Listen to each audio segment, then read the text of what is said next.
जैसे ही main supply को मैंने ऑन किया है तो आप देख सकते हैं कि हमारे इस बोर्ड के अंदर सप्लाई आ चुकी है और वोल्ट मीटर के अंदर भी हमारे वोल्टेज शो होने लगे हैं।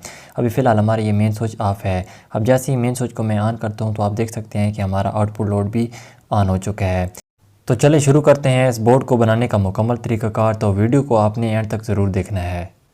बिस्मिल्लाहिर्रहमानिर्रहीम, अस्सलाम वालेकुम। मेरा नाम है आदिल अब्बास और आप देख रहे हैं एडी इलेक्ट्रिक यूट्यूब चैनल। प्यारे दोस्तों, आज की वीडियो में आप जानेंगे कि हमारे घरों के अंदर जो मेन स्विच लगे होते हैं ये बोर्ड किस तरीके से बनाया जाता है। मुकम्मल तरीक़ाकार आपको इस वीडियो में जानने को मिलेगा। जैसे कि आप देख रहे हैं कि हमारे पास ये 8x10 का एक ओपन बोर्ड है। तो इस बोर्ड को बनाने के लिए जिन चीज़ों की हमें ज़रूरत होगी वो आप स्क्रीन पे देख सकते हैं।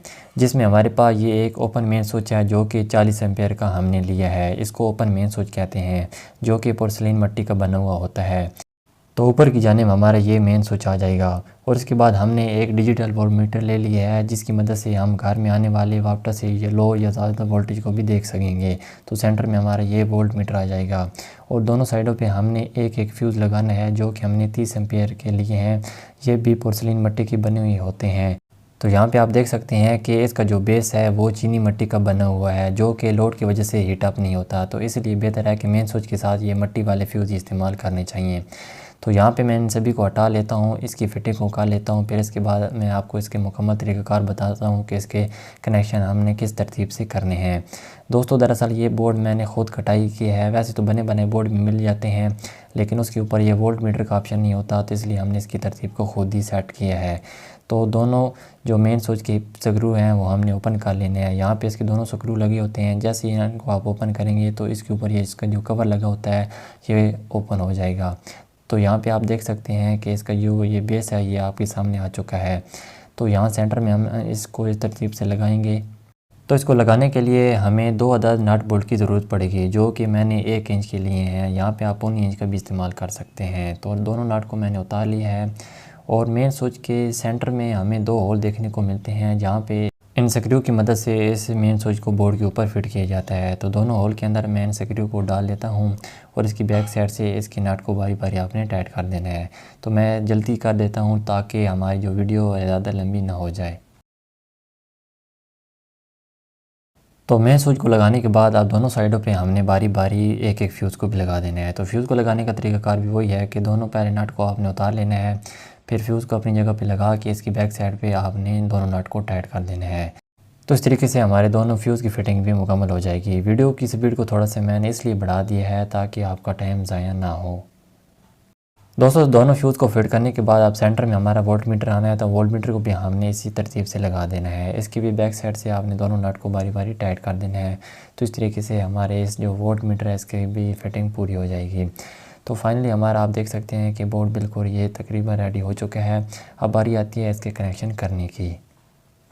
दोस्तों, तो इस बोर्ड को बनाने के लिए हमें कुछ वायर की ज़रूरत पड़ेगी जो कि मैं 729 यानी कि 2.5 mm की ले रहा हूँ। बाकी अगर आपके पास लोड ज़्यादा है तो आप इसे बड़ी वायर भी लगा सकते हैं। तो न्यूट्रल के लिए मैं इस ब्लैक वायर को ले रहा हूँ जिसको ठंडी वायर भी कहते हैं। तो यहाँ पे इसके दोनों स्क्रू लगे होते हैं। तो एक स्क्रू के मैं यहाँ से थोड़ा सा लूज़ कर लेता हूँ, फिर इसके अंदर हमने इस न्यूट्रल वायर को लगा देना है। तो यहाँ पर हमारा दूसरी वायर लगेगी, तो यहाँ पर भी मैं वायर को लगाने के लिए स्क्रू को लूज़ कर लेता हूँ। तो वायर को लगाने के लिए हमने जो होल किए हैं इसके अंदर हम वायर को लगा लेते हैं। दोस्तों, ये बिल्कुल टर्मिनल के नीचे मैंने होल किए हैं ताकि हमारी जो ये वायर है या ये कवर लग जाए तो हमारी वायर बाहर की जानिब नज़र ना आए। तो न्यूट्रल को मैंने मेन स्विच के अंदर लगा दिया है। अब इसके बाद हमने इसके अंदर फेस वायर को लगाना है। दोस्तों, ये दोनों जो हमारी वायरें हैं ये हमारी जो मेन स्विच से आउट होने हैं, ये हम वो कनेक्शन अभी कर रहे हैं फ़िलहाल। अब इसके बाद मज़ीद हम आगे चल के आपको बताएँगे कि मज़ीद इसके कनेक्शन किस तरतीब से करते जाने हैं। तो इस तरीके से मेन स्विच से जो दोनों हमारी वायरें आउटपुट के लिए निकलने हैं उनको हमने मेन स्विच के अंदर लगा दिया है। तो इस तरीके से हमारी ये कनेक्शन कंप्लीट हो चुके हैं।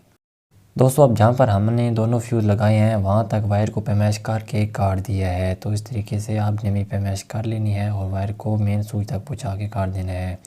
थोड़ी थोड़ी सी इंसुलेशन को हमने उतार दिया है जितना हमने फ्यूज़ के अंदर लगाना है। तो फ्यूज़ में हमारे पास 2 पॉइंट होते हैं जहाँ पे वायर को हम मर्ज़ी लगा दें, कोई मसला नहीं है। तो इस ऊपर वाले पॉइंट के अंदर ही मैं वायर को लगा देता हूँ। तो यहाँ पे हमने फेस वायर को लगा दिया है। अब इसके बाद न्यूट्रल को भी हमने इसी तरतीब से लगा देना है।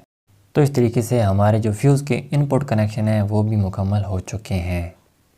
दोस्तों तो अब हमने वोल्ट मीटर के कनेक्शन करने हैं, तो इसके लिए भी हमें 2 वायर की ज़रूरत पड़ेगी। तो यहाँ पे मैं 1.5 mm की वायर इस्तेमाल कर रहा हूँ। आप चाहें तो इससे हल्की वायर भी थोड़ी सी ले सकते हैं, क्योंकि हमने सिर्फ वोल्ट मीटर को वोल्टेज प्रोवाइड करने होते हैं, जिसकी मदद से हमें पता चल सके कि हमारे वोल्टेज कितने आ रहे हैं। तो वोल्ट मीटर की बैक साइड पर भी 2 पॉइंट देखने को मिलते हैं। तो दोनों स्क्रू को मैंने उतार लिया है। अब वायर के अंदर हमने इस स्क्रू को लगा देना है।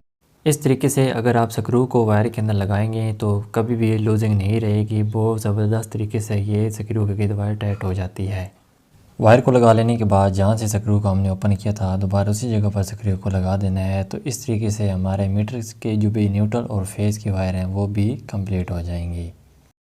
दोस्तों अब दोनों ही हमारी वायर ये मेन सप्लाई की वायर हैं। इनमें से एक फेस है और एक न्यूट्रल है। तो जो मीटर की हमने न्यूट्रल निकाली है उसको हमने इस मेन न्यूट्रल के साथ जोड़ देना है, और मीटर की फेस वायर को हमने इस मेन फेस वायर के साथ ही जोड़ देना है, ताकि जैसे ही हमारी मेन सप्लाई ऑन हो तो हमारा ये मीटर भी चलने लगे और हमें पता चल सके कि हमारे वापटर से कितनी वोल्टेज आ रहे हैं। और कुछ जो इलेक्ट्रीशियन भाई हैं वो मीटर को आउटपुट सप्लाई के साथ लगाते हैं। उस सूरत में फिर ये होता है कि जब हम मेन स्विच को ऑन करेंगे तब हमारा मीटर ऑन होगा, वरना हमारा मीटर भी ऑफ ही रहेगा। लेकिन बेहतर तरीक़ाकार वो ये है कि मेन सप्लाई के साथ इसको अटैच करना चाहिए, ताकि मेन सप्लाई आते ही मीटर भी हमारा चलने लग जाए। दोस्तों तो यहाँ तक हमारे इस बोर्ड की इनपुट सप्लाई के कनेक्शन मुकम्मल हो चुके हैं। अब इसके अंदर से हमने अपनी आउटपुट सप्लाई के लिए भी 2 वायर निकालनी है। तो आउटपुट के तौर पे मैं एक होल्डर को ले लेता हूँ, ये हमारा आउटपुट लोड होगा। तो जो हमारे फ्यूज़ के 2 पॉइंट थे, एक पॉइंट हमारे पास खाली रह गया है। तो न्यूट्रल को हमारे जो न्यूट्रल वाला फ्यूज़ है उसके एक पॉइंट के अंदर लगा देते हैं। कई जगहों पर हमने देखा है कि कुछ टेक्नीशियन भाई जो इनपुट सप्लाई है वो फ्यूज़ के अंदर देते हैं और जो आउटपुट है वो मेन स्विच से लेते हैं। तो सप्लाई तो उससे भी चल जाती है, लेकिन जो बेहतर तरीक़ाकार वो यही है कि मेन स्विच के अंदर हमारी मेन सप्लाई आनी चाहिए और फ्यूज से आउट होने चाहिए। मेरे ख्याल में ये तरीक़ाकार बेहतर है, बाकी दोनों चल जाते हैं। न्यूट्रल वायर को फ्यूज़ के अंदर लगाने के बाद अब आखिर में हमारे पास एक ही फेज़ वायर का पॉइंट रह गया है, तो इसको हमने फ्यूज़ के दूसरे पॉइंट के अंदर लगा देना है। तो इस तरीके से हमारे इस बोर्ड के कनेक्शन वो कंप्लीट हो चुके हैं। दोस्तों अब इसकी टेस्टिंग करा के मैं आपको बताता हूँ कि ये हमारा मेन स्विच किस तरीके से काम करता है। तो बोर्ड के सारे कनेक्शन मुकम्मल कर लेने के बाद मेन स्विच के कवर को अपनी जगह पर वापस लगा देना है। अब फ्यूज़ के अंदर भी हमने एक वायर लगानी है जिसके ज़रिए हमारा करंट पास होगा। तो 329 की वायर में से हमने एक सिंगल वायर निकाल लेनी है और इसको इन दोनों फ्यूज़ के टर्मिनल के अंदर लगा देना है। दोस्तों याद रखें फ्यूज़ के अंदर ज़्यादा मोटी वायर भी आपने नहीं लगानी। बाज़ औक़ात ओवरलोड की सूरत में मोटी वायर अपनी जगह पर रहती है और जिसकी वजह से फ्यूज़ हमारा नहीं जलता, बल्कि आगे जो चीज़ चल रही होती है वो जल जाती है। तो इस बात का आपने ध्यान रखना है। तो दोनों फ्यूज़ के अंदर मैंने एक वायर को लगा दी है। तो इस तरीके से हमने फ्यूज़ को दोबारा अपनी जगह पर लगा देना है। अब मैं मेन सप्लाई को ऑन करके आपको इसकी टेस्टिंग भी करा लेता हूँ कि हमारे ये सर्किट किस तरीके से काम करता है। तो होल्डर के अंदर मैं बल्ब को लगा लेता हूँ। तो मेन सप्लाई के ऑन होते ही आप देख सकते हैं कि हमारा मीटर के अंदर भी जो वोल्टेज है वो शो होने लग गए हैं। मतलब कि हमारे इस टाइम 236 वोल्टेज वापस से हमारे घर की जानिब आ रही हैं। अभी जो फिल वक्त हमारा मेन स्विच है वो ऑफ है। जैसे ही मैं मेन स्विच को ऑन करता हूँ आप देख सकते हैं कि हमारा ये लोड है वो भी ऑन हो चुका है। तो इस तरीके से हमारा ये सर्किट काम करता है। दोस्तों तो उम्मीद है कि आज की इस वीडियो में आपको इस बोर्ड के बनाने का मुकम्मल तरीक़ाकार समझ में आ गया होगा कि हमारे घर के अंदर जो मेन स्विच लगे होते हैं उनके कनेक्शन किस तरीके से किए जाते हैं। दोस्तों वीडियो को लाइक ज़रूर कर दिया करें, इससे यूट्यूब को ये पता चलता है कि आपको मेरी वीडियो अच्छी लग रही हैं। तो नए आने वाले दोस्तों से गुजारिश है कि चैनल को सब्सक्राइब करके साथ घंटे को दबा दें। इंशाल्लाह आइंदा भी आपको इलेक्ट्रिकल से जुड़ी कई वीडियो देखने को मिलेंगी। तो मिलते हैं नेक्स्ट वीडियो में। अपना बहुत सारा ख्याल रखिएगा। तब तक के लिए अल्लाह हाफिज़।